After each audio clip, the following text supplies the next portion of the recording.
नमः शंकर शारदाभ्याम श्री गुरुभ्यो नमः। आप समस्त सज्जनों का हार्दिक स्वागत अभिनंदन है। सज्जनों, आप सब जानते हैं कि कल 21 जून को 10वां अंतर्राष्ट्रीय योग दिवस पूरा विश्व मनाएगा। आप समस्त सज्जनों के लिए हार्दिक शुभकामनाएं। आइए योग के विषय में कुछ विचार करते हैं। सज्जनों, आप सभी को ज्ञात है कि भारतीय दर्शन परंपरा में जो योग दर्शन है, योग दर्शन का महनीय स्थान है। भगवान पतंजलि जी ने अत्यंत कृपा करके इस योग दर्शन को हम सब के लिए प्रदान किया। हमारी चित्त की वृत्तियों को रोकने में यह योग दर्शन अत्यंत कुशल है। वर्तमान इस भाग दौड़ अथवा नाना प्रकार के क्लेशों से जूझ रहे इस विश्व में योग की अत्यंत आवश्यकता है। सज्जनों, हमें ये बात ध्यान में रखनी चाहिए कि योग पद से केवल आसनों का ग्रहण नहीं होता। योग के 8 अंग हैं। उन 8 अंगों में आसन जो एक अंग है, उसके अंतर्गत आने वाले जितने भी आसन हैं उनकी आवश्यकता प्रत्येक साधक को रहती है। हम प्रतिनित्य भोजन, स्नान, संध्या, जितने भी हमारे वैदिक कर्म हैं उनमें योग का महनीय स्थान है। उसके बिना ये कार्य हो ही नहीं सकते। आसन है, हरेक हमारे षट कर्मों में इसकी आवश्यकता होती है। प्राणायाम जो योग का अंग है उसकी भी आवश्यकता रहती है। संध्या वंदन आदि कर्मों में प्राणायाम करने का विधान है। अतः योग हमारे जीवन में निरंतर अपना योगदान देता है। यह कहने की आवश्यकता नहीं है, आप सब जानते हैं। परंतु योग पद को हम केवल आसनों में अथवा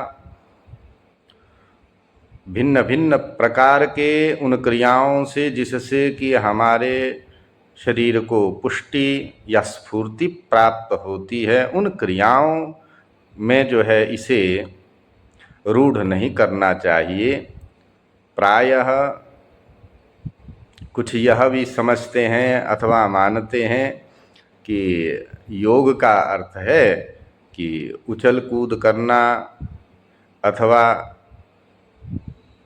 ऐसी क्रियाएं करना जिससे शरीर का व्यायाम हो सके।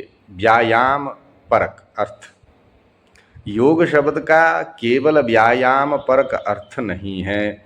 योग अपने आप में दर्शन है, इसे हमें समझना चाहिए। कल योग दिवस है, 10वां योग दिवस जो है पूरा विश्व मनाएगा। अतः हमारी यह भारतीय जो दर्शन परंपरा है, इसको हम मूल रूप से, सही रूप से और परंपरागत रूप से जाने, हमारा यह भाव है। योग यदि परंपरागत रूप से गुरु के सानिध्य में रह करके उसके 8 अंगों पर विधिवत यदि अध्ययन किया जाए, अभ्यास किया जाए, तो यह योग हमें समाधि तक ले जाता है। उन चित्त की वृत्तियों को नाश करने वाला, उनका अवरोध करने वाला, उनको रोकने वाला यह योग होता है। वर्तमान में इस भीषण परिस्थिति में इसकी नितांत आवश्यकता है। हमारा बस इतना ही निवेदन है इस योग दिवस पर आप सभी सज्जनों से, इस योग को हम केवल व्यायाम तक हम सीमित न रखें। भगवान पतंजलि जी ने जिस क्रम से, जिस प्रकार से इसका उपदेश किया है, इसका जो क्रम बतलाया, उसी क्रम का हम आश्रय लें और देश की जितनी भी योग से संबंधित संस्थाएं अथवा जितने भी लोग इस पे कार्य कर रहे हैं उनसे भी निवेदन है कि परंपरागत रूप से यदि हम करें तो ये अत्यंत महनीय लाभदायक हमारे लिए हो सकता है। अतः आप समस्त सज्जन इस ओर अवश्य ध्यान दें। ऐसा अवश्य एक संस्थान होना चाहिए जिसमें कि योग को प्राचीन विधा से परंपरा से विधिवत जहाँ सिखलाया जाए और सभी के अभ्युदय और निश्रेयस का मार्ग प्रशस्त किया जाए, ऐसी भावना है। आप समस्त सज्जन इस ओर अवश्य ध्यान देंगे। आप सभी का अभिवंदन, धन्यवाद। जय श्री राम।